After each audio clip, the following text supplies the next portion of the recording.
Número 59 do nosso cenário. Estavas lá.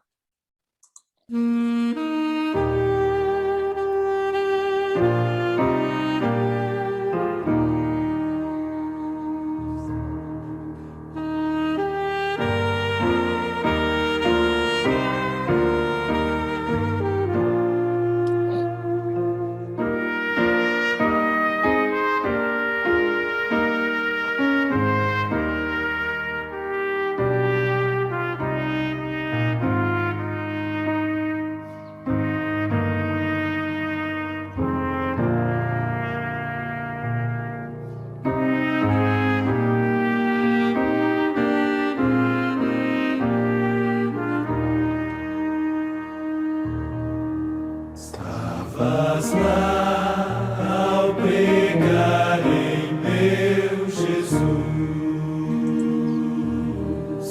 Estavas lá ao pegar em meu Jesus.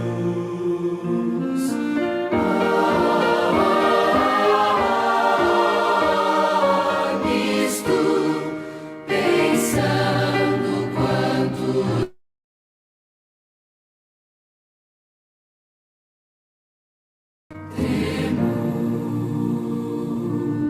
estavas lá ao pregar em meu Jesus. Estavas lá quando o sol não quis brilhar. Estavas lá quando o sol não quis brilhar.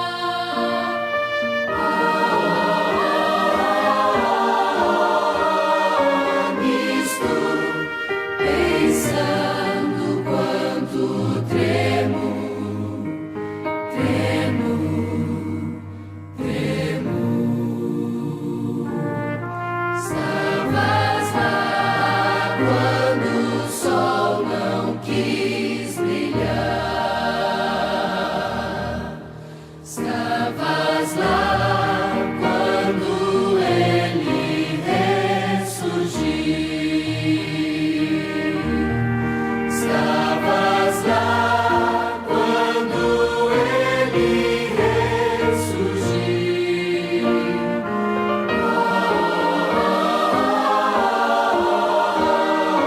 Nisto pensando quanto tremo, tremo, tremo.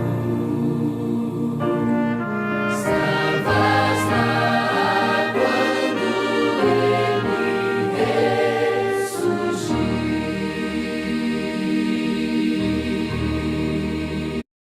Estarei lá quando ele retornar. Estarei lá quando ele retornar. Oh, oh, oh, nisto pensando quanto tremo, tremo, tremo. Estarei lá quando ele retornar. Amém. Amém. Todos nós ansiamos, né, em estarmos lá quando ele retornar.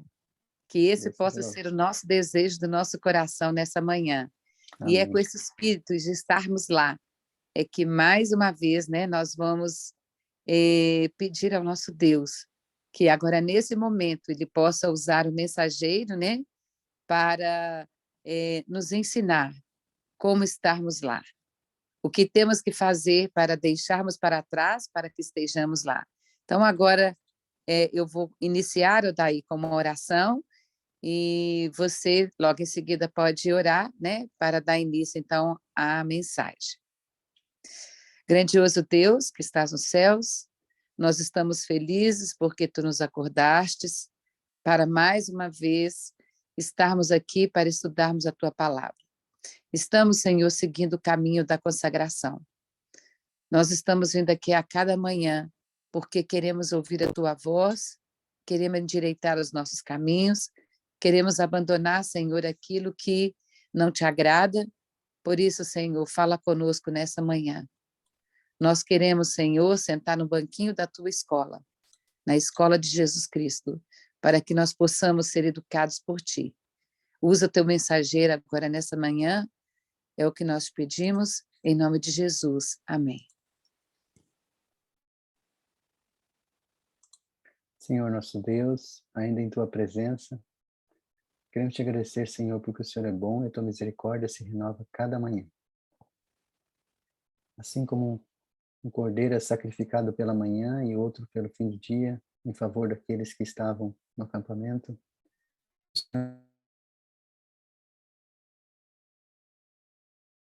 sacrificar nossos desejos todas as manhãs e todos os fins dos dias, para que possamos andar na Tua presença e sermos transformados pelo Teu poder. Abençoe este momento agora que vamos estudar a Tua Palavra. Abra a nossa mente e o nosso coração para o entendimento. Em nome de Jesus oramos. Amém. Odaí, seja bem-vindo mais uma vez.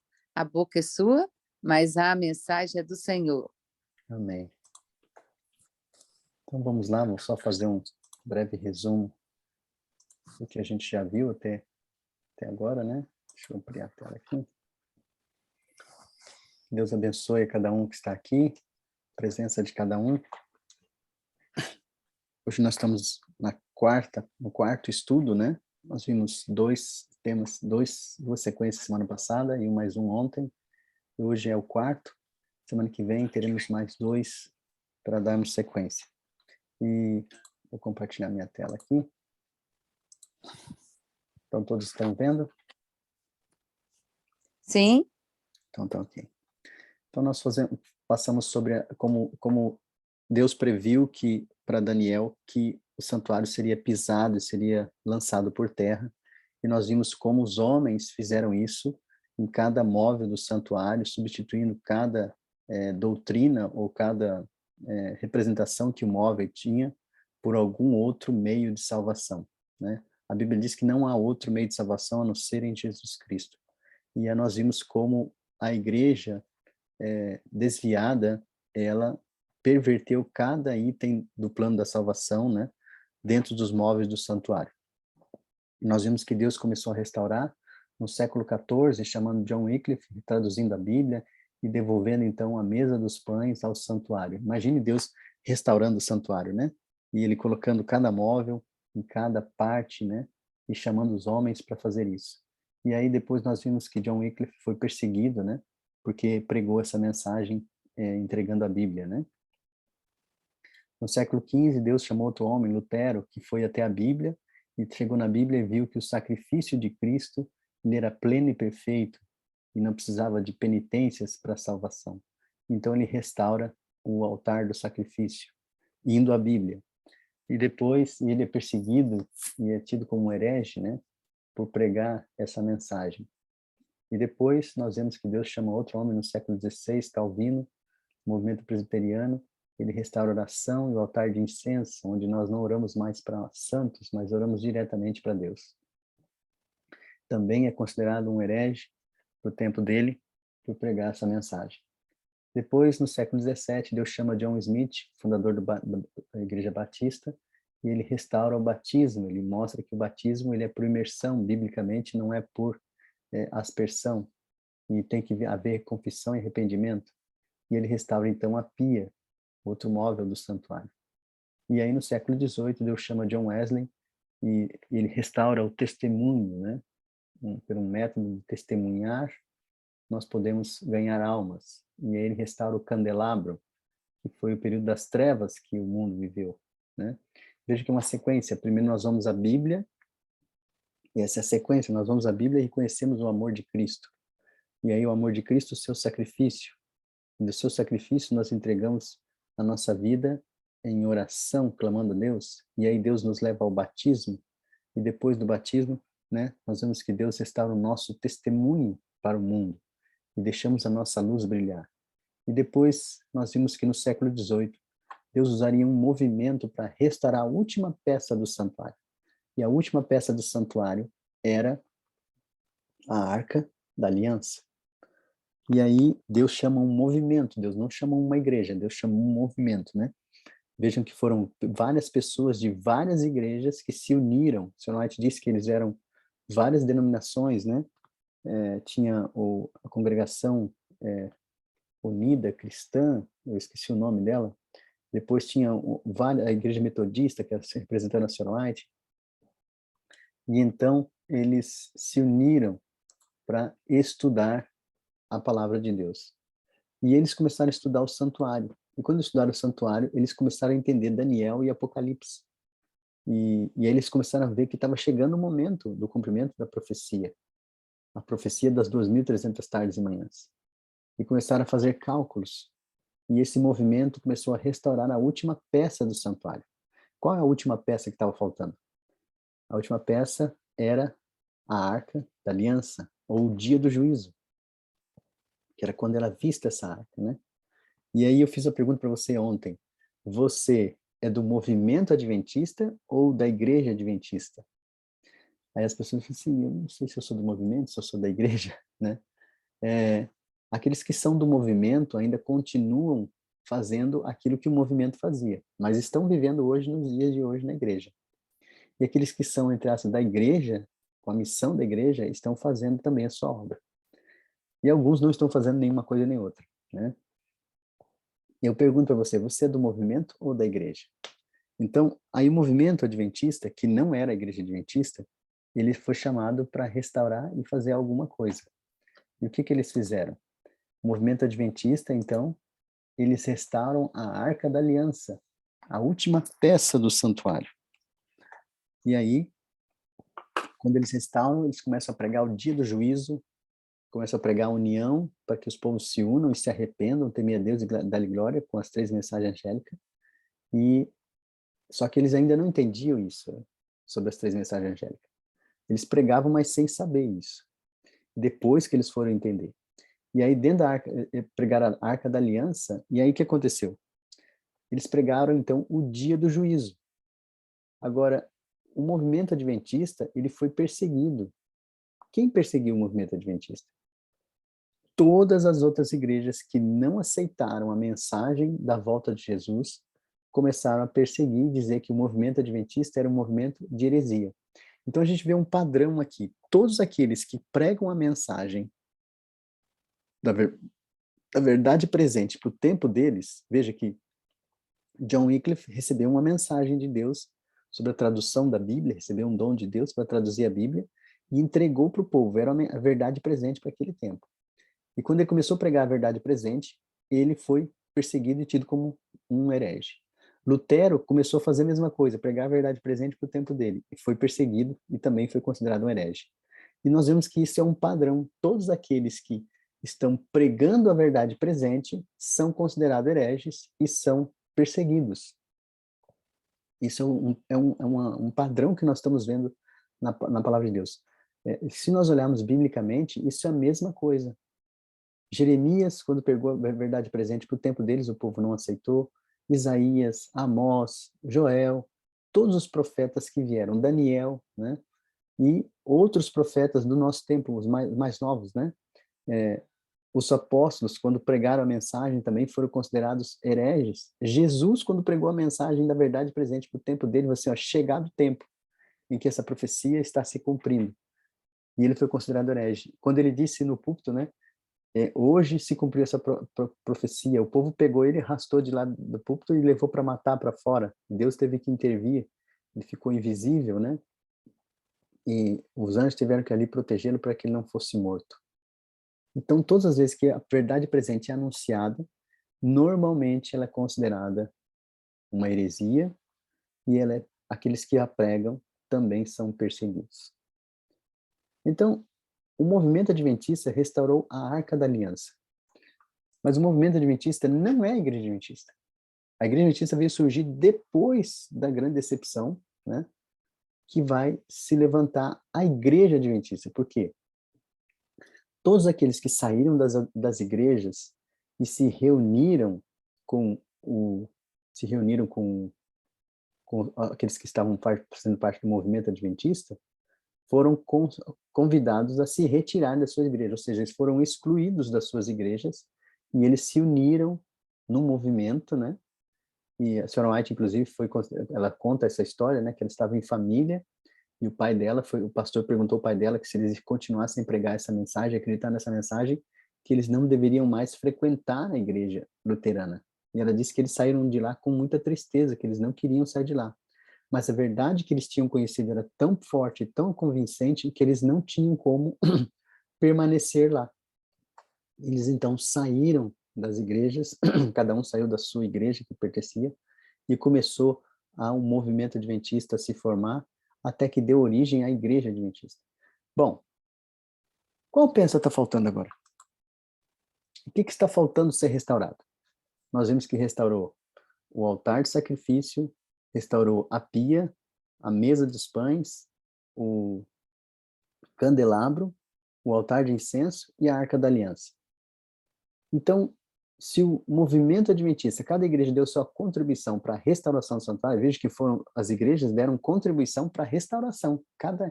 Os luteranos, os metodistas, os batistas, né, todos eles contribuíram para a restauração do santuário.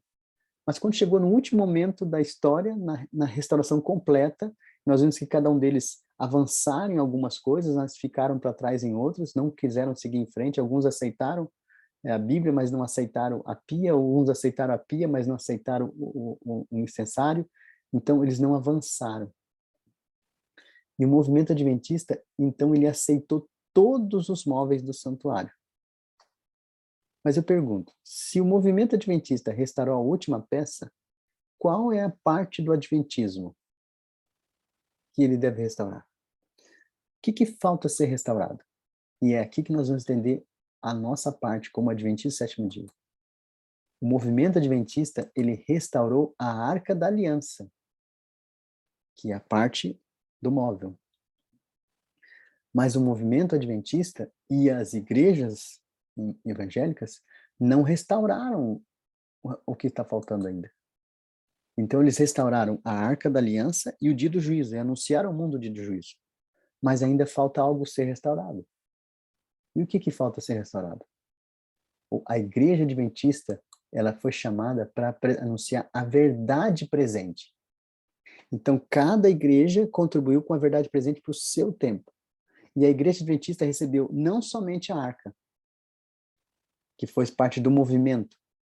A igreja adventista, ela foi chamada para restaurar o que está dentro da arca.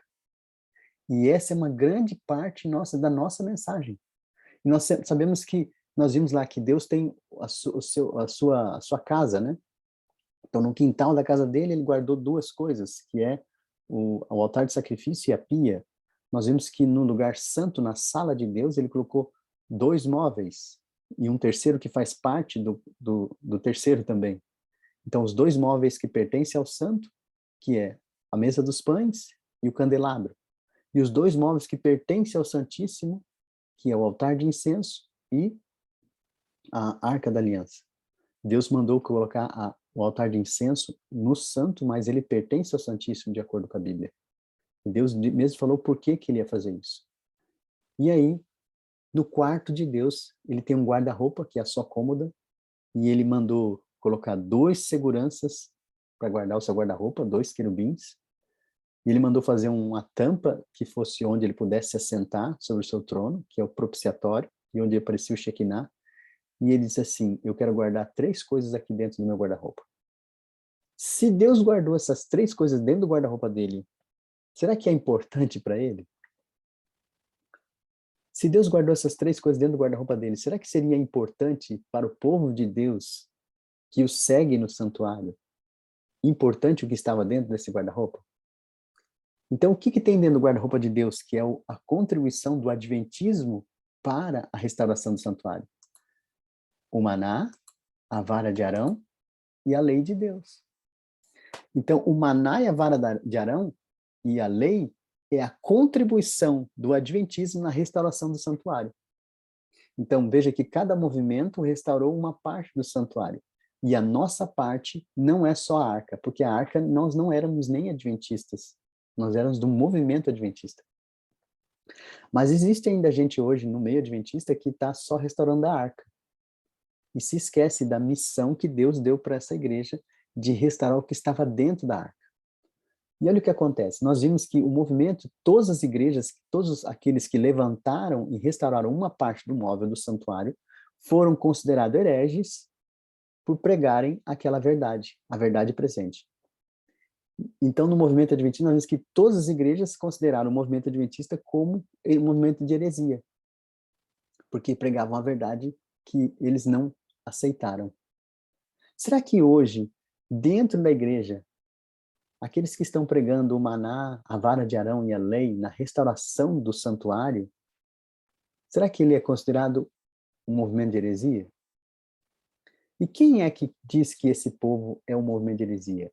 Nós vimos que todas as vezes que a verdade foi anunciada, a verdade presente foi anunciada no tempo passado com a restauração do santuário, cada peça do santuário, eram as igrejas de fora que acusavam. Mas agora, quando chega na restauração da verdade presente, da última peça do santuário, das últimas peças, as 3 últimas peças, que cabe a nós, como adventistas, restaurar, não tem nenhuma igreja fazendo isso, irmãos. Não tem nenhuma igreja restaurando essas 3 coisas que estão dentro da Arca da Aliança. Isso é uma missão nossa, como igreja adventista, como verdade presente para o nosso tempo. Então, se as outras igrejas não estão falando, será que elas estão dizendo que nós somos um movimento de heresia? Quando chega na restauração, aqueles que dizem e perseguem a restauração do maná, da vara e da lei, eles não estão fora. Eles estão dentro. E quem são eles? A Bíblia diz quem são eles. A Bíblia diz que aqueles que perseguiram o movimento de justiça e toda a verdade presente são externos. Mas no tempo do fim, aqueles que perseguem o maná, a vara de Arão e a lei, eles estão dentro da igreja e eles são conhecidos como joio. O joio está no meio, mas ele não quer a restauração dessas 3 coisas. Eu pergunto para você, você é da verdade presente, da igreja adventista, ou do movimento adventista que, entre aspas, não estou falando que eles fizeram isso, tá? Estou falando só para você entender. Mas você vai queimar no fogo de Malaquias se você falar que eu estou falando essa coisa que você não entendeu. Ou você é daqueles de fora que atacam aqueles que estão pregando a verdade presente. Veja que agora não é mais as igrejas que estão atuando, acusando o movimento de heresia. São os de dentro mesmo. E eles são conhecidos na Bíblia como joio, né? E eles é que atacam aqueles que estão pregando a mensagem do maná, da restauração do maná, da vara de Arão e da lei de Deus. Aí você pergunta assim, meu irmão, o que é o maná, a vara de Arão e a lei de Deus? O que é essa restauração do maná, da vara de Arão? Será que eu vou ter que colher maná ali fora, caindo no tempo? Então nós vamos ver agora o que significa cada uma dessas coisas. Cada um desses itens tem 2 aplicações, né? Alguns falam que até 3, mas eu particularmente, eu só encontrei coerência nessas 2 aplicações. E vamos ver então o que é o maná, a vara de Arão e a lei de Deus. O que é o maná? O maná representa a reforma de saúde, mas também representa o cuidado de Deus com o seu povo, em manter o seu povo no deserto, porque foi com o maná que Deus quis manter o seu povo. Mas o maná representa a reforma de saúde. Eu pergunto, será que esta igreja, a igreja adventista, tem uma mensagem de reforma de saúde? Se ela tem, essa é a contribuição dela na restauração da parte que está dentro da arca? E se ela tem essa mensagem, todos são favoráveis a essa mensagem? Ou será que existe alguma mensagem contra essa mensagem? Será que existe alguém ou alguns dizendo que não é necessário, que a gente não precisa fazer reforma de saúde, que isso tanto faz? Será que atacam? E será que existe ataque dos 2 lados? Porque a reforma de saúde, existe aqueles que pregam, como dizer assim, os vegetarianos carnívoros, né? Eles não comem carne de animais, mas comem a carne dos irmãos, né? Na forma que falam, na forma que pregam. Não existe amor nas palavras, não existe compaixão para as pessoas que ainda estão num processo de santificação. Então nós temos que ter a coerência, né, e o amor de Cristo, a justiça e o amor de Cristo. Algumas pessoas ainda não avançaram, mas não estão rebeladas contra a mensagem. Elas simplesmente ainda não conseguiram ainda se entregar completamente a essa mensagem e avançar com isso, mas não estão em rebelião. Mas existe aqueles que estão em rebelião, né? Não aceito, isso foi para o tempo dela, nós somos Levíticos 11 e se baseiam no profeta do passado. E se nós olharmos a história, nós vamos ver que todas as vezes que um profeta foi levantado, o povo queria aceitar o profeta do passado e não o profeta do presente. Olha só, se vocês olharem, no tempo de Jeremias, eles aceitavam as profecias antes de Jeremias, e Jeremias era considerado um herege e pregava a mensagem e era perseguido, foi perseguido. Quando chegou em Daniel, Daniel estudou e o povo estudava Jeremias e aceitaram Jeremias e rejeitaram Daniel. Quando chegou em João Batista, o povo rejeitou João Batista e aceitava o profeta do passado. Então, normalmente, as pessoas sempre querem aceitar o profeta anterior e rejeitam o profeta do momento. Vocês vão ver na história bíblica que sempre isso acontece. Eles rejeitam o profeta do passado e aceitam o profeta do passado e rejeitam o profeta do momento. Então, quando nós olhamos para isso, nós vamos ver que isso está acontecendo a mesma coisa nos dias de hoje. A maioria do povo rejeita o profeta do momento e aceita o profeta do passado. Então, eu vou falar uma pergunta para vocês. Não, eu nunca rejeitei o profeta do passado, irmão. Eu sempre aceito o profeta do momento também. Então, vamos ver. Não precisa responder. A sua reforma de saúde é baseada no profeta do passado ou no profeta do presente? É baseada em Levíticos 11, profeta do passado, ou em Conselho sobre Regime Alimentar e Saúde, profeta do presente? É fácil a gente olhar para o povo de Israel e ver assim, nossa, como é que o povo rejeitou o profeta? Ele falava inspirado por Deus. Mas hoje, quando chega nos dias de hoje, nós queremos aceitar o profeta do passado e rejeitar o profeta do presente, porque quando a gente rejeita a reforma de saúde, que dada por Deus no Conselho sobre Regime Alimentar e Saúde para o seu povo, e a gente quer aplicar Levíticos 11, não, Levíticos 11 permite, mas nós não estamos vivendo mais no tempo do profeta Levíticos 11.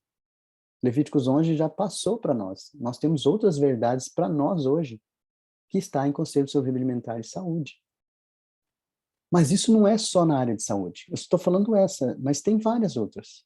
Quando a gente olha para educação, nossos filhos são educados pelo MEC ou pelo FEC? Pelo sistema criado por Babilônia ou pelo sistema criado por Deus? Pelo MEC, né? Ministério da Educação e Cultura, onde nós temos que, entre aspas, dar um sistema de educação mundano para os nossos filhos, ou pelo FEC, Fundamentos da Educação Cristã. Eu não sou contra a educação, irmãos, mas Deus deixou um método para o nosso povo.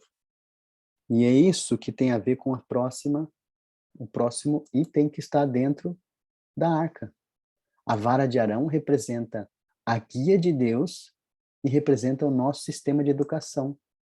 O dom profético como guia, né, e liderança, e também a educação. A vara e a repreensão fazem com que os nossos filhos sejam educados. Deus deu a vara como um sistema de educação. Não é para apanhar, não é isso. Como guia, para guiar os nossos filhos. A vara de Arão representa a educação e a liderança de Deus pelo seu povo por meio do dom profético. E depois nós temos a lei de Deus, que representa a nossa obediência à vontade expressa de Deus. Olha as três áreas que está contemplando essas três coisas que estão dentro da arca. E veja se isso não faz parte da nossa mensagem. O maná, Deus quer trabalhar a restauração do nosso físico. Então nós temos uma mensagem de restauração física. E a física afeta a nossa mente, que afeta o nosso cérebro, o nosso comportamento, as nossas atitudes, nossos pensamentos, nossas decisões.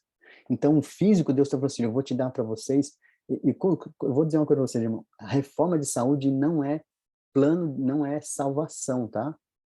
Porque muita gente está praticando reforma de saúde no mundo lá fora e não vai ser salvo. Também, então, reforma de saúde, eu costumo dizer que reforma de saúde não é ponto de salvação. Porque muita gente não vai fazer reforma de saúde e vai ser salvo. Lutero não praticou reforma de saúde. Bebia, fumava, era boêmio, mas vai ser salvo. O Senhor diz que tem um anjo guardando a sepultura dele. Ele viveu a mensagem presente para o tempo dele, ele não tinha conhecimento disso, mas vai ser salvo. Então, hoje, a reforma de saúde não é ponto de salvação, mas eu costumo dizer que é ponto de perdição. Porque se você não tiver um alimento correto, essa vai afetar a sua mente, o seu pensamento e as suas ações, e as suas decisões, e as suas escolhas. E se você não escolher corretamente, hoje o engano vai ser tão sutil que vai exigir de você uma mente tão clara e tão limpa para que você não seja enganado. Então, reforma de saúde pode sim levar você a tomar uma decisão errada ou tomar uma decisão correta. Mas ela não salva ninguém. Mensagem de saúde não é para salvação, ela é um instrumento de Deus para o nosso tempo, para nos dar entendimento do tempo que nós estamos vivendo e compreender as profecias. Eu costumo dizer que algumas pessoas não vão conseguir entender algumas profecias, principalmente as 3 mensagens angélicas e as 2.300 tarde de manhã, sem reforma de saúde. Porque são coisas que Deus está atrelado. O Senhor diz que a mensagem de saúde é o braço direito da 3ª mensagem angélica. Então, como é que eu posso entender as 3 mensagens angélicas se ele é o braço direito sem reforma de saúde? Então, eu preciso compreender as 3 mensagens angélicas, porque essa é a mensagem que Deus deu para a gente pregar no nosso tempo. Então, o maná, Deus quer trabalhar o nosso físico. E a vara de Arão? A vara de Arão, Deus vai trabalhar a nossa mente e o nosso intelectual. Então, Deus dá um instrumento para a gente ter uma mente saudável, que é a reforma de saúde, e ele nos dá também um dom profético que vai mexer no nosso entendimento e dar-nos uma verdadeira compreensão da vontade de Deus para o tempo presente, que nós chamamos de verdade presente. Para a gente entender o tempo que nós estamos vivendo, o que nós devemos fazer, como nós devemos viver nesse tempo. E então, o dom profético vai trabalhar a nossa mente e o nosso intelecto. Depois disso, nós vemos a sequência, que é o espiritual, o nosso caráter. Deus vai trabalhar o nosso caráter com um físico transformado, com uma mente transformada. Deus vai transformar o nosso caráter. Veja que essa é uma sequência do santuário. Então nós temos justificação, santificação e glorificação. Pátio santo e santíssimo, onde Deus vai trabalhar conosco dentro da aliança que ele tem conosco. Então, todos nós nos encontramos ali no santuário, na restauração do santuário. E Deus fez um plano, como eu falei para vocês, é um plano de Deus para restaurar em nós a sua imagem, para restaurar a obediência à sua lei, para reivindicar o caráter de Deus, para que nós possamos entender o tempo que nós estamos vivendo. Então, nós temos 3 mensagens a ser dadas ao mundo, que é as 3 mensagens angélicas. E nós temos 3 itens para ser restaurado dentro do santuário, para que então possamos dar a trombeta ao sonido certo. Então, Deus nos leva para o santuário e lá nos mostra aquilo que nós devemos fazer para poder voltar para o povo, para o acampamento, e dar as 3 mensagens angélicas. E muitos de nós estamos rejeitando essa mensagem, a mensagem que está dentro da arca. E Deus nos está fazendo um convite, por favor, entrem na arca, porque vocês possam entender.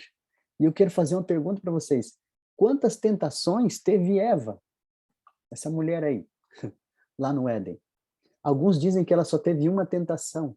E eu vou mostrar para vocês que não foi uma só. Foram 3 provas, 3 tentações que ela passou dentro lá no Éden. 3 tentações. Ah, não, só foi uma, irmão. Como é que eu não lembro da segunda nem da terceira? Nós vamos ver. Então, nós vemos que Eva teve 3 tentações. Esse grupo aqui, ó, Daniel e seus companheiros, quantas provações e tentações eles tiveram? 3 tentações. Nós vamos ver esse outro aqui, Jesus no deserto. Quantas tentações ele passou? Foram também 3 tentações. Então, vamos dar uma olhada em quais foram as tentações que eles passaram, as provas. Nós vemos, então, que Eva teve 3 tentações. E vamos ver quais foram elas. A primeira tentação de Eva foi em relação ao apetite. Come, Eva, da fruto. É gostoso, é saboroso. E ela foi tentada no seu apetite. E a serpente pegou do fruto e falou assim, come, é gostoso, você não vai morrer. E aí ela ofereceu para Eva e ela cedeu ao seu apetite. Mesmo sem ter tido mordido a maçã ainda. Maçã, fruto, né? Alguns falaram que é maçã, né? Sem ter mordido o fruto. E aí vem a segunda tentação, para convencer Eva. Então ela toma do fruto, e aí agora, para ela morder o fruto e tocar o fruto, vem a segunda tentação, que é a presunção. A segunda tentação de Eva não foi em relação ao apetite, foi em relação à presunção. E foi nessa tentação que ela deu asas ao seu apetite, que ela já tinha cedido à vontade, né? E agora ela toma do fruto e come, que é a tentação que a serpente ofereceu a ela. Eva, come, se você comer, você vai ser igual a Deus. E ela se tornou presunçosa. Nossa, ser igual a Deus, isso é legal, isso é bom. Deus manda em tudo, Deus sabe tudo. Eu não vou morrer, porque a serpente comeu e não morreu. Ela está falando. Eva, ao invés de correr para o seu marido e consultar o seu marido, ela fez o quê? Quando ela cedeu o apetite, ela interpretou de forma errada o que Deus havia dito. Se vocês forem na Bíblia, eu não vou fazer isso agora por questão de tempo, eu vou perguntar para vocês, qual livro não, né? No Éden, antes do pecado, existia o Espírito de Profecia como livro? Aí você falou assim, não, irmão, não tinha. Eu vou dizer para você que no Éden, antes do pecado, já existia o Espírito de Profecia. E qual livro existia antes do pecado? Do Espírito de Profecia. O livro que existia antes do pecado, lá no Éden, para Adão e para Eva, era o Espírito de Profecia e era o Grande Conflito. Mas como assim, irmão? O Grande Conflito não foi escrito agora, por Sr. White, em 1900 e pouco? Não. O Grande Conflito já existia lá no Éden, antes do pecado.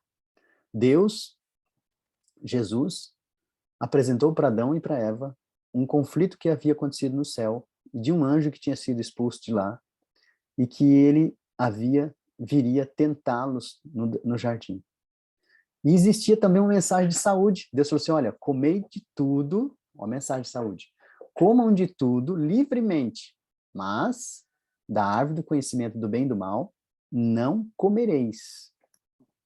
Foi isso que Deus disse para eles. Olha, então tinha uma mensagem de saúde, uma mensagem de um conflito cósmico entre Deus e Satanás, e havia uma tentação entre eles.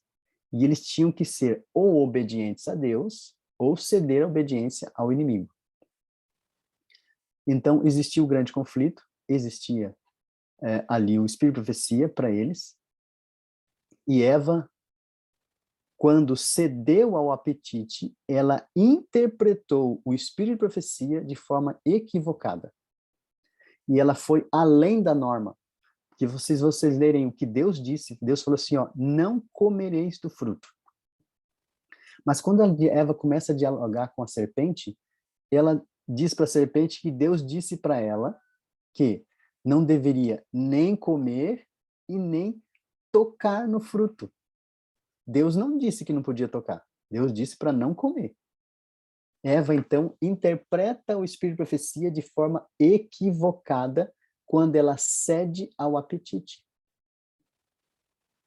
Olha que coisa interessante. Interpreta o espírito de profecia de forma equivocada, colocando além da norma aquilo que Deus disse.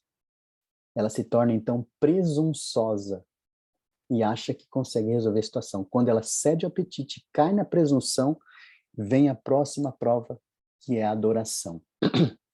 Eva, então, cede ao apetite, come do fruto e se torna uma adoradora de Lúcifer. Ela nem sabe disso, mas ela ali já rejeitou a Deus e aceitou o diabo. E quando a gente vai para o Éden, e para o Apocalipse, nós vemos que os dois extremos, né? Gênesis e Apocalipse. Lá em Apocalipse, nós encontramos o dragão, a besta e o falso profeta, não é? Lá em Apocalipse. Então, nós temos o dragão, que é Satanás, a besta, que é o catolicismo e o sistema papal, e nós temos o falso profeta, que é o protestantismo apostatado. Agora, olha que coisa interessante. Tanto o dragão como a besta e o falso profeta estavam no Éden antes do pecado. Quer dizer, na hora do pecado. Na hora que cometeu o pecado.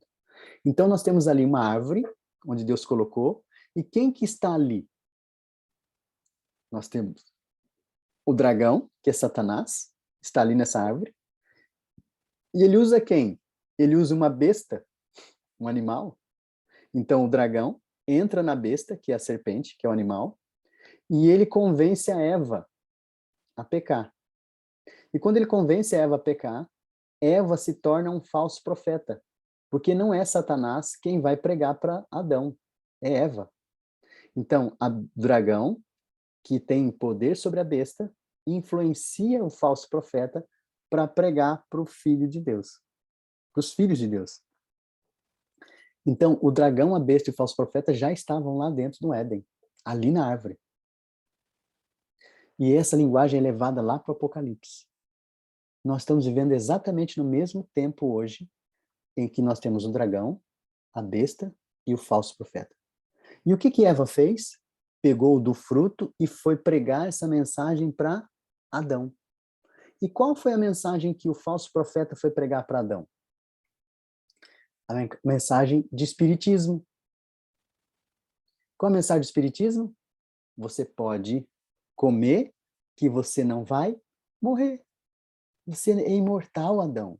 Você pode, olha, eu comi e não aconteceu nada, eu estou viva. Pode comer do fruto. E Eva, então, vai pregar o espiritismo para Adão lá no Éden. E ela fala para ele, come que você não vai morrer. Aí eu vou fazer uma pergunta para você. Será que você é adventista espírita? Aí fala assim, não, irmão, como que eu não sou espírita? Eu sou adventista, eu não creio. E o que o espiritismo crê? Que vida após a morte, não é? Não, mas eu sou adventista, irmão, não creio no espiritismo. Eu creio que a alma é mortal e quando ela morre, o fôlego vai para Deus e o corpo fica no pó da terra. Depois ressuscitarão uns para a vergonha eterna, outros para a vida eterna. Mas olha só, a gente não entende às vezes como essa mensagem pode estar no nosso meio sem a gente nem perceber. A mensagem de Deus era, no dia em que dela comerdes, certamente morrerás. A mensagem da serpente era, come, você não vai morrer. Ou seja, você vai viver, você não vai morrer. Sabe qual é a mensagem, então, que nós hoje estamos pregando a mesma coisa com a serpente? A Ellen White chama de espiritualismo no nosso meio. Sabe como é? Você pode pecar e você não morre. Jesus vai te salvar em pecado. Você pode transgredir, comer do fruto, que você não vai morrer. Deus vai te levar para o céu. Você vai pecar até Jesus voltar. Porque se você pecar até Jesus voltar, Deus vai te levar para o céu. Não tem problema. Nós não vamos vencer o pecado. Nós vamos ser levados como rebeldes para o céu. Com pecados não confessados, não arrependidos. Então, irmãos, isso é uma mensagem de espiritualismo. Você pode pecar e não morrer. É a mesma mensagem da serpente lá no Éden. É a mesma contexto que nós temos hoje. Nós temos, então, a transgressão da lei do apetite, a interpretação equivocada do espírito de profecia, e então nós cedemos à adoração. Quando nós olhamos para isso, irmãos, nós vemos que nós temos uma outra sequência. Nós temos, então, Daniel e os seus companheiros. Daniel e seus companheiros A primeira coisa que eles chegaram lá na Babilônia foi o quê? Não queremos comer esta comida. E eles então viveram uma mensagem rejeitando aquilo que estava satisfazendo, poderia satisfazer o seu apetite. E escolheram comer aquilo que Deus deu para eles. E onde eles aprenderam isso? Em casa, num sistema educacional, em casa, com sua mãe, com seu pai. Como eles não cederam ao apetite, eles não se tornaram presunçosos, porque a próxima tentação tem que ver com presunção e com interpretação do Espírito de Profecia. Então nós vemos que eles não cedem ao apetite. Quando eles não cedem ao apetite, o rei tem um sonho, e quando o rei tem um sonho, ele chama os sábios, e ninguém consegue interpretar, e nem dizer qual é o sonho. Mas ele chama Daniel se oferece para ir interpretar, vai a Deus, pede a revelação, Deus dá o sonho e a interpretação para ele. Então Daniel não cede ao apetite, e quando ele é chamado na presença do rei, o rei diz para ele o quê? E você é o homem que interpreta e revela sonhos? Essa é a segunda tentação de Daniel, se colocar no lugar de Deus. A senhora White diz que Daniel, quando ouviu essa frase, ele imediatamente deu glória a Deus e tirou de si a glória. Ele disse, eu não, mas há um Deus no céu que revela todas as coisas. Então ele passa por essa prova da presunção. E o que acontece? A próxima prova é o quê? E dentro da prova de presunção, ele interpreta o quê? E dá significado ao sonho do rei. Ou seja, quando ele faz a reforma de saúde, o apetite, passa pela prova do apetite, ele interpreta corretamente o espírito de profecia do tempo dele. E depois vem a prova da adoração. Então agora, Satanás manda sair um decreto que aquele que orar vai ser lançado na cova dos leões. E então Daniel não cede nem ao apetite, nem à presunção, e é lançado na cova dos leões e é livrado por Deus. Os seus companheiros passam pelas mesmas situações e são testados na fornalha ardente. Se vocês não adorarem a estátua, vocês vão ser lançados na estátua no lago de fogo. E eles não cedem à tentação e se lançam no lago de fogo. E aí, nós vemos um terceiro, Jesus. Jesus, quando vai para o deserto, ele também é tentado, a primeira prova, no seu apetite, na sua reforma de saúde. E Satanás pergunta, olha, a Bíblia está escrito, transforma essas pedras em pão. E Jesus não cede à tentação do apetite, apesar de estar 40 dias sem comer e sem beber. Ele não cede a essa tentação. E quando ele não cede a essa tentação, Satanás vem agora com uma outra tentação da presunção, para fazer uma oração presunçosa. Olha, está escrito que se você lançar de aqui abaixo, Deus vai enviar anjos para te proteger. E Jesus, como não cede ao apetite, pelo poder da reforma de saúde que ele está fazendo e pelo poder de Deus, ele recebe esse poder de Deus, ele então interpreta corretamente o Espírito de Profecia, que é a palavra de Deus. E ele diz, não tentarás o Senhor teu Deus, porque também está escrito. E aí vem a terceira prova, Satanás mostra para ele então o reino do mundo e falou assim, se você me adorar, eu te darei tudo. Você não vai precisar passar por sofrimento, não vai ficar com fome, eu te entrego o cetro e você reina com esse povo aqui sem ter que passar pela cruz. E Jesus então manda Satanás embora, e ele não cede à tentação da adoração. Mas tem mais dois grupos que participaram também dessas três provas. Quem é esse grupo? Quem são eles? Se você quiser saber, amanhã não, semana que vem, na segunda-feira, nós damos sequência nesse estudo, tá bom? Até aqui, que Deus abençoe vocês e que nós possamos entender que essa mensagem que Deus nos deu para restaurar e pregar as três mensagens angélicas passa por dentro do santuário e dentro da arca do juízo. Amém? Louvado seja Deus, né, por essa mensagem tão maravilhosa. Não dá vontade de parar de ouvir, né, Odaí? A gente quer continuar o estudo, mas semana que vem, né, teremos aí mais 2 dias para a gente poder, então, continuar essa mensagem tão maravilhosa. Nós vamos, então, agora encerrar esse momento, né, com a oração, mais uma oração do Odair, e vamos agora ver quem vai ser, qual dos irmãos que querem encerrar também, juntamente com o Odair aí, esse momento.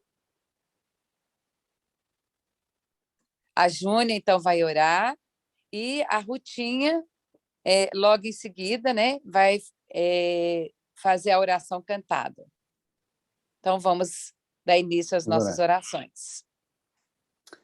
Senhor nosso Deus, te damos graças porque o Senhor é bom, e muito obrigado, Senhor, por essa mensagem tão espetacular que o Senhor deu a este povo para um tempo oportuno. Que possamos entender qual é a nossa parte, qual é a nossa missão dentro desse contexto. Nós não estamos aqui simplesmente para pregar salvação. O Senhor levantou essa igreja, esse movimento, que vai até o fim, para pregar uma mensagem da verdade presente para este tempo. E por isso o Senhor nos deu o espírito de profecia, nele verdades que nós podemos entender e compreender para o nosso tempo e vivê-las. Tira de nós, Senhor, todo o espírito de rebelião, de rejeição, para que haja em nós o mesmo espírito que houve em Cristo Jesus. Nós possamos amar os nossos semelhantes, amar aqueles que nos perseguem e poder dar a trombeta ao sonido certo. Nós vimos aqui, Senhor, que o Senhor tem sempre testado o seu povo com 3 provas: apetite, presunção e adoração. Que possamos entender, Senhor, que nós possamos vencer estas 3 coisas e ser aprovados por Ti. Pedimos a Tua bênção na sequência desse estudo, em nome de Jesus. Amém. Amém, Senhor. Amém. Continuando e confirmando a oração do teu servo, o Odair, eu quero te agradecer, Senhor, mais uma vez, por esta mensagem, pela forma didática como o Senhor nos ensina como teus filhos, pela forma como o Senhor nos conduz. Cada dia, Senhor, um pouquinho mais.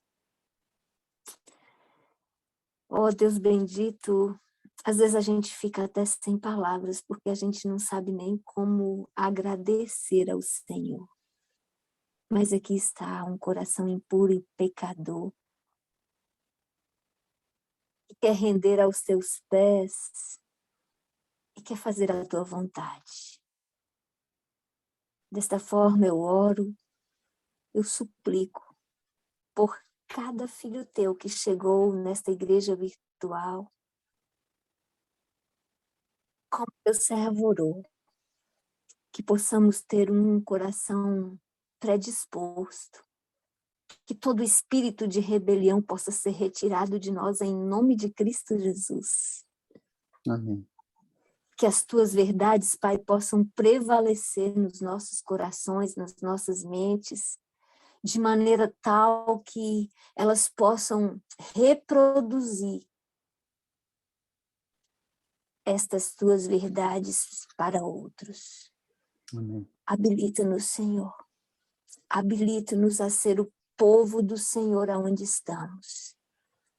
Seja nos 4 cantos do Brasil, em Portugal, na Alemanha, nos Estados Unidos, aonde esta mensagem chegar, Senhor. Por favor, ó Deus, dá-nos o teu poder, dá-nos a tua graça. Continue insistindo conosco, Senhor.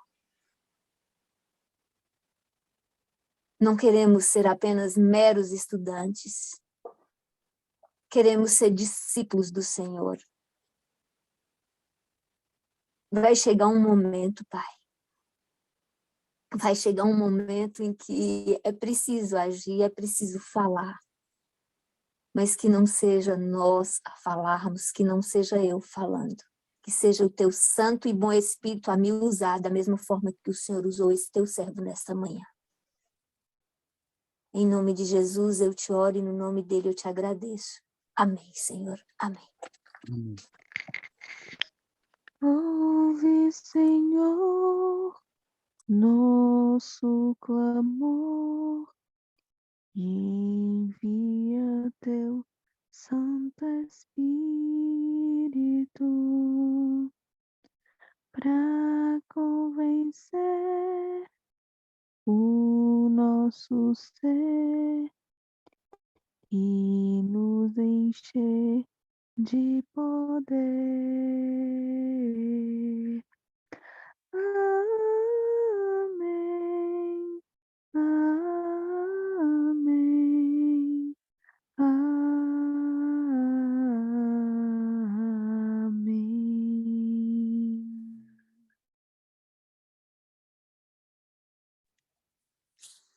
Nós estamos aqui bem reflexivos, né? Nesta mensagem.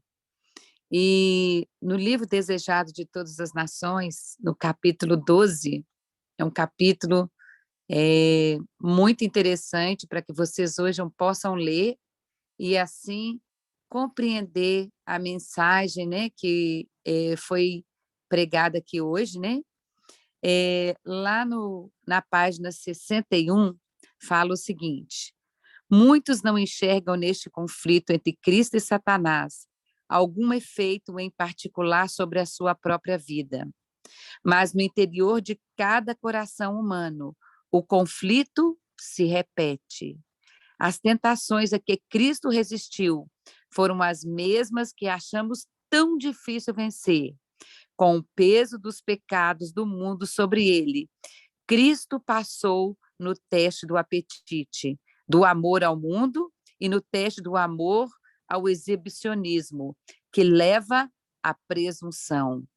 Essas foram as tentações que venceram Adão e Eva e que também nos vencem tão facilmente. Olha tudo que o irmão pregou aqui hoje, né? Então, esse texto é maravilhoso. Com Cristo, assim como foi com Adão e Eva no Éden, o apetite foi o alvo da primeira tentação. Depois de jejuar 40 dias e 40 noites, teve fome. O tentador aproximou dele e disse: se és o Filho de Deus, manda que essas pedras se transformem em pães. Essas primeiras palavras traíram o caráter do tentador. Se és o Filho de Deus, aqui Satanás insinuou desconfiança. Se Jesus fizesse o que Satanás sugeriu, teria aceitado a dúvida. Satanás tentara implantar na mente de Eva o pensamento de que impedir o acesso a uma fruta tão bela era uma contradição ao amor de Deus por eles. No momento de maior fraqueza de Cristo, Satanás o atacou com as mais cruéis tentações. É assim que ele tem se aproveitado da fraqueza humana. Quando ficamos confusos ou aflitos pela necessidade ou pelo estresse, Satanás está ali para tentar, para atacar os pontos fracos do nosso caráter e para abalar nossa confiança em Deus. Muitas vezes o tentador se aproxima de nós da mesma maneira como se aproximou de Cristo, apontando para as nossas fraquezas. Com isso, espera nos desanimar e nos afastar de Deus. Mas se lhe respondêssemos da maneira que Cristo respondeu, escaparíamos de muitas derrotas. Que Deus nos abençoe, que nós possamos hoje estudar de forma profunda os ensinamentos, porque o capítulo 12, aqui do livro Desejado de Todas as Nações, ele vem nos esclarecer ainda mais o que o Odair hoje pregou, né, sobre esse assunto da sequência que Satanás vai utilizar para nós nos dias de hoje: apetite, presunção e adoração. Heloísa, fala o título do capítulo para o pessoal, porque às vezes nem sempre o capítulo é igual, entendeu? A tentação no deserto. Isso. A tentação no deserto. Está tudo escrito, irmãos. Não sou eu que estou falando, é uma invenção minha. Está escrito, É, né? esse capítulo, ele é sensacional. O dia que eu li esse capítulo, eu fiquei realmente maravilhada, né, de ver que Satanás tem uma sequência, né, para fazer o povo de Deus pecar: apetite, presunção e adoração. É. Quem cai na primeira, certamente cai na segunda e também vai cair na terceira. O livro Patriarcas e Profetas, no capítulo 41, ele também fala que uma das grandes coisas que Satanás vai utilizar para levar o ser humano ao pecado, à adoração, vai ser a sexualidade agora nos últimos dias. Então, irmãos, tudo que nós precisamos é de voltarmos para o espírito de profecia, porque ele certamente está nos guiando, né, para nos proteger a nossa vida com Cristo. Bom, gente, nós vamos agora, né, as nossas considerações. A Iapo, né, já levantou ali a mãozinha. Seja bem-vinda, amiga. Bom dia, meus irmãos. Bom dia, irmão Daí. Bom dia. Bom dia, Heloísa. Obrigada. Bom dia. Nina, eu estava aqui a pensar, enquanto o Daí falava, eu estava aqui a pensar que Deus é matemático também, né? Na matemática, há várias formas a gente chegar num resultado, né? 2 mais 2 mais 2 é igual a 6. Mais 2 vezes 3 também é igual a 6. Mais 12 dividido por 2 também é igual a 6. Né? E Deus mostra isso para a gente de diversas maneiras. Então, eu estava aqui associando essa mensagem de hoje com a mensagem da santificação da Belinha, né? Ela colocou exatamente esses 3 pontos, só que de uma maneira um pouco diferente, mas que no final é a mesma coisa. E Deus está nos ensinando de formas diferentes, porque nós somos pessoas diferentes. E às vezes, para mim é mais fácil compreender que 12 dividido por 2 é igual a 6, mas para você 12 é 3 vezes 2, né? É mais lógico, vamos dizer assim. Mas ela disse aqui, ela colocou, né, que a falsa adoração e a verdadeira adoração. Porque Satanás quer que a gente obedeça com o corpo, não, obedeça com a mente para adorar com o corpo, enquanto Deus quer o contrário. E quando ele faz isso, o que ele faz? O que a gente faz? É a falsa adoração, achando que a gente está adorando em justiça e em verdade, enquanto a gente está contaminando o nosso corpo, né, que é a questão da reforma da saúde, né, e também deixando de... E quando a gente faz isso, a gente não consegue restaurar o nosso lar, a gente não consegue restaurar o altar do nosso lar, é tudo uma engrenagem, né? É tudo... E como que a gente começa isso, né? É limpando o santuário de Deus aqui na Terra. Então, olha, Deus é muito lindo, ele vai trazendo para nós o conhecimento, né? E a gente tem que ir fazendo aí essas costuras, enquanto que o irmão Odair foi falando, né? Imediatamente veio à minha mente essa mensagem da santificação, que na verdade foi uma jornada que nós fizemos aqui, também muito interessante e muito importante para o nosso tempo. Hoje o irmão Dair trouxe uma perspectiva um pouco diferente, que é de dentro do santuário, né? Que é a perspectiva do santuário como um todo, que eu estou amando ouvir, porque tem tido muitas coisas novas para mim, e Deus seja louvado por isso. Obrigada, viu, irmão Dair? Deus Amém. abençoe e continue a abençoar, para que a gente possa continuar aqui estudando, para a honra e glória dele, que a cada dia ele vai acrescentando um pouquinho mais, e a gente vai subindo mais um degrauzinho na escada rumo ao céu. Amém.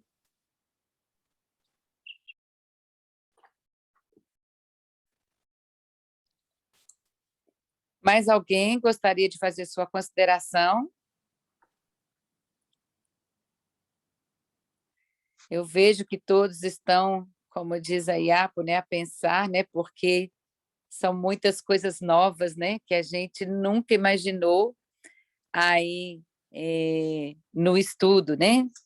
Mas eu quero colocar Ô, aqui Elô, e depois, desculpa, e sim, depois veio ainda a irmã Silvia, né? a irmã Silvia Martins falando sobre a verdadeira educação, que é primeiro para nós, e o irmão Daí veio aqui também confirmando isso, que a verdadeira educação é o que está dentro da arca, né, que Deus colocou para ser restaurado em nós. Depois que a gente tem isso restaurado em nós, que a gente vai ensinar os outros, né, em especial os nossos filhos, que são pequenos, que a gente precisa dar a eles a direção. E ontem eu estava ouvindo uma mensagem também, um pastor que prega a verdade presente também, dizendo que a verdadeira educação é ensinar primeiramente aos nossos filhos a quem é Jesus e depois as outras coisas. Porque ele até falou, como é que tá, quando alguém pergunta para você assim, como é que está seu filho hoje? Você fala, meu filho já formou em medicina, né? Meu filho está bem, está trabalhando em tal lugar, mas é muito difícil ouvir alguém falar, quando alguém pergunta como é que está seu filho, se meu filho é um adorador do Deus verdadeiro.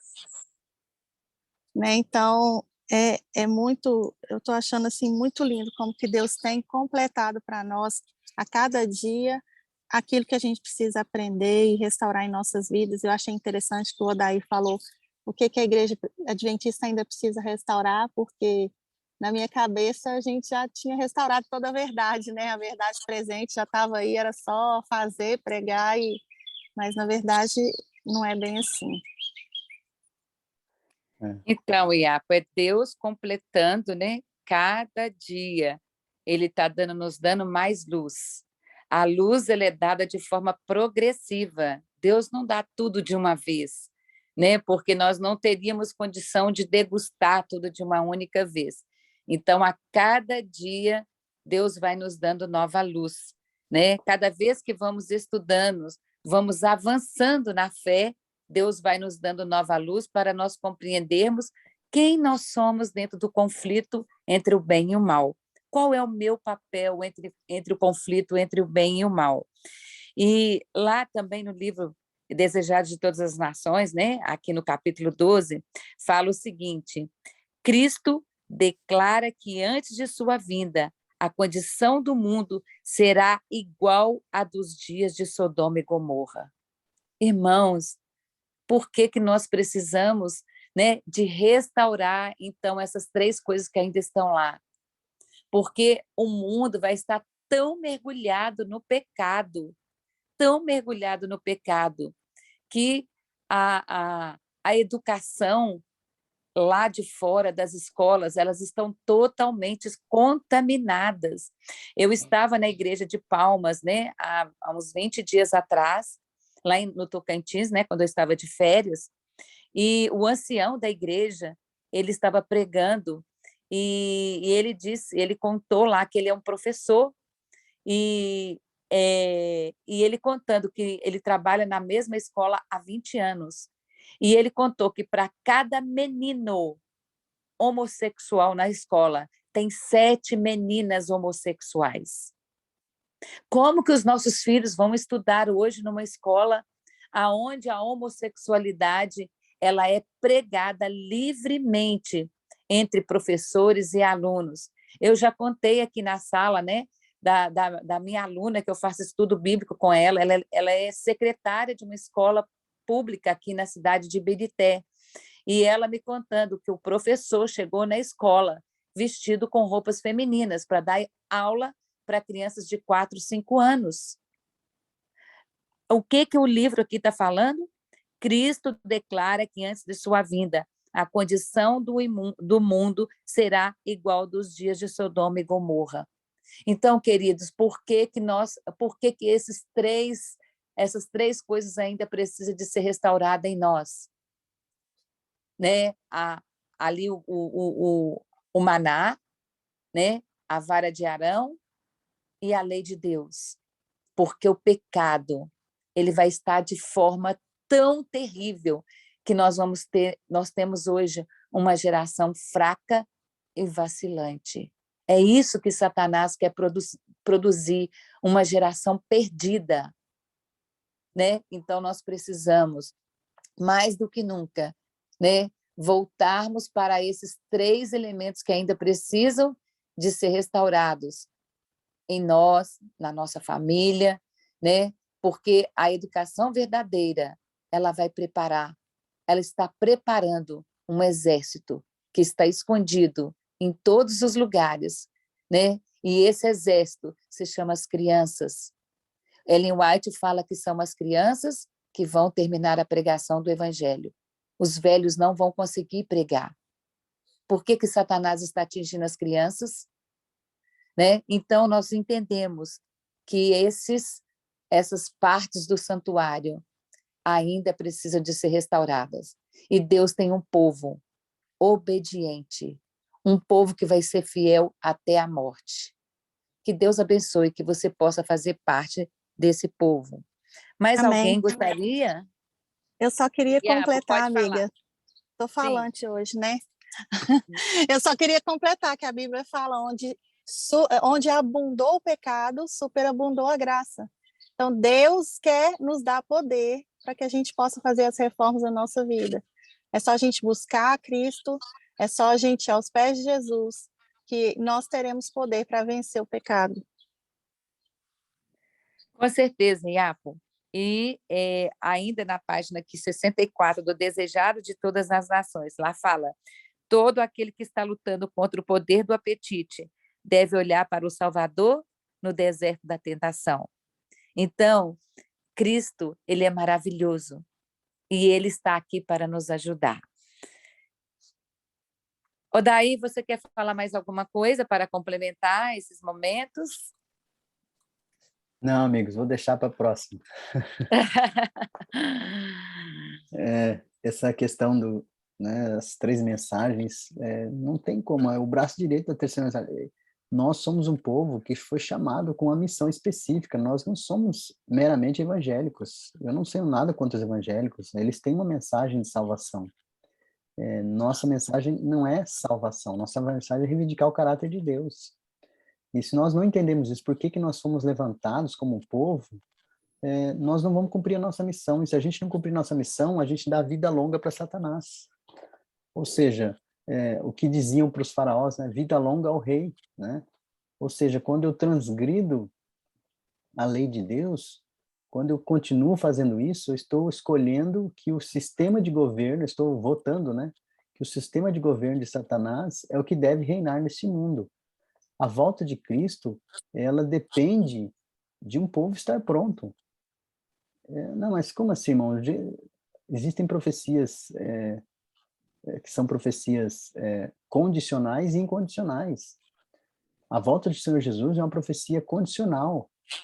E como ela é condicional, Satanás sabe disso, ele quer levar a gente a rejeitar essa mensagem, rejeitar o plano de Deus, rejeitar o plano da salvação, rejeitar os itens que estão dentro da arca, porque se ele conseguir fazer isso com esse povo, rejeitar essa mensagem, ele consegue sobrevida, ele tem mais tempo de vida. Ele não quer que Jesus volte logo, e por isso ele não quer que ninguém esteja preparado.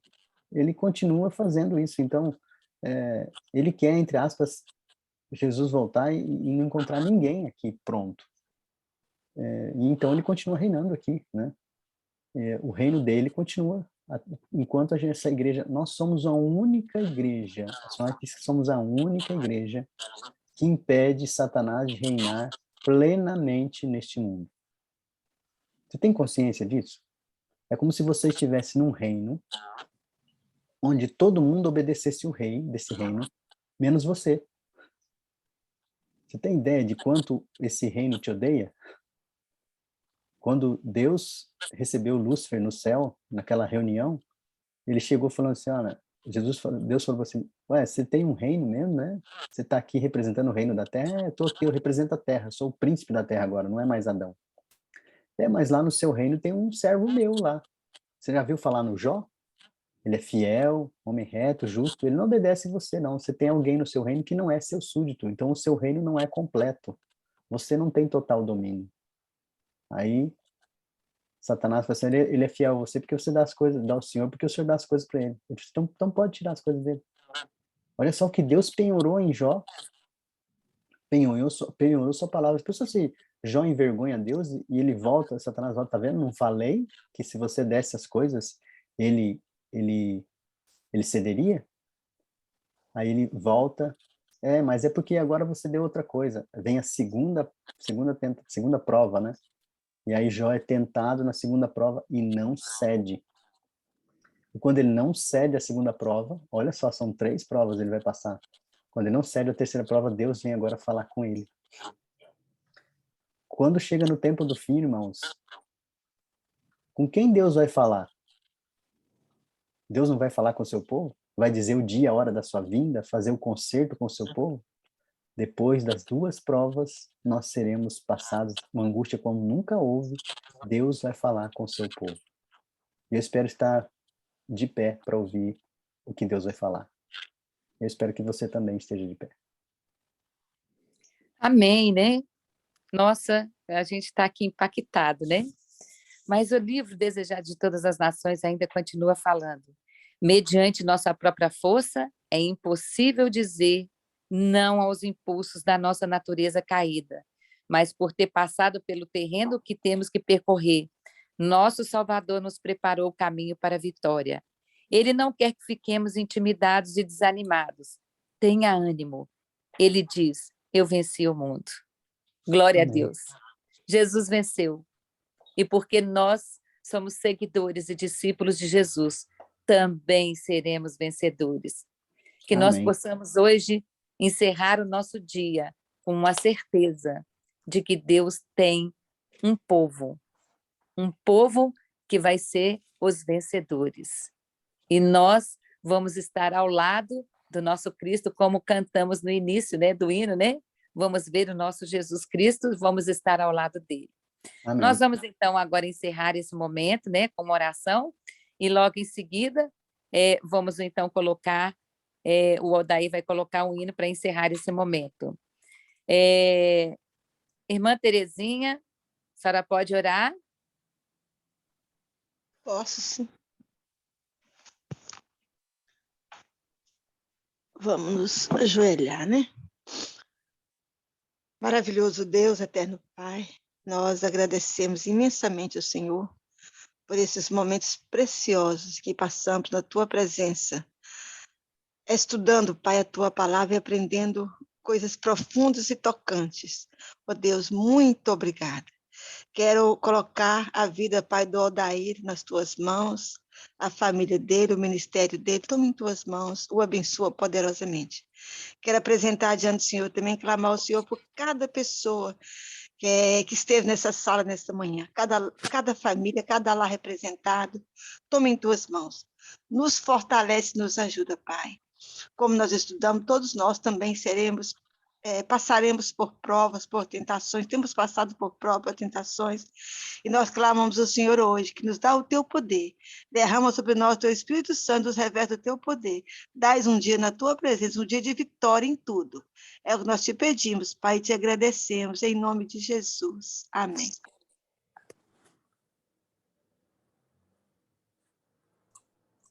Vou compartilhar aqui o hino.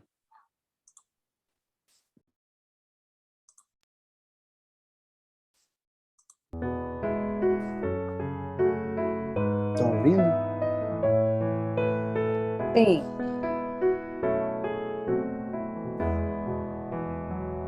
Sede fortes e corajosos, não temais, nem vos atemorizeis diante deles, porque o Senhor vosso Deus é quem vai convosco, não vos deixará nem vos desamparará.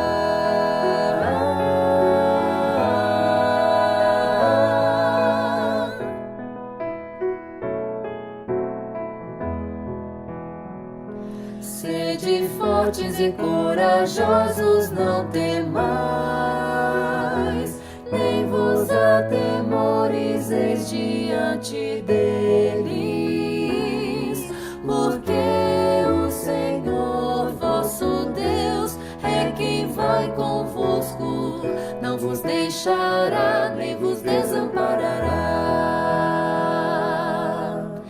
Deuteronômio 31, verso 6.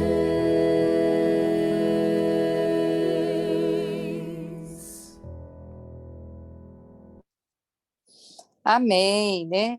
Então, pessoal, até amanhã. Nós teremos amanhã a doutora Juliana, né, conosco, amanhã e depois de amanhã, né, falando aqui na sala novamente.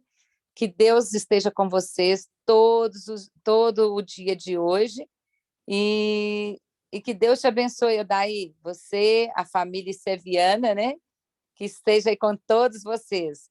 Até amanhã, às 5 horas aqui do Brasil, às 9 horas de Portugal e da Inglaterra. Estaremos aqui novamente mais uma vez para adorar o nosso Deus. Amém. Deus abençoe vocês. Uma ótima semana e até semana que vem, na segunda-feira, estaremos juntos. Lembrando, né? E a voz é nossa, mas a palavra é de É Deus, do né? Senhor. Amém. Deus seja louvado. Amém. Amém. Então, até semana que vem, Adair. Obrigada. Amém. Tchau, tchau. Tchau. Amém. Até amanhã. Fiquem com Deus.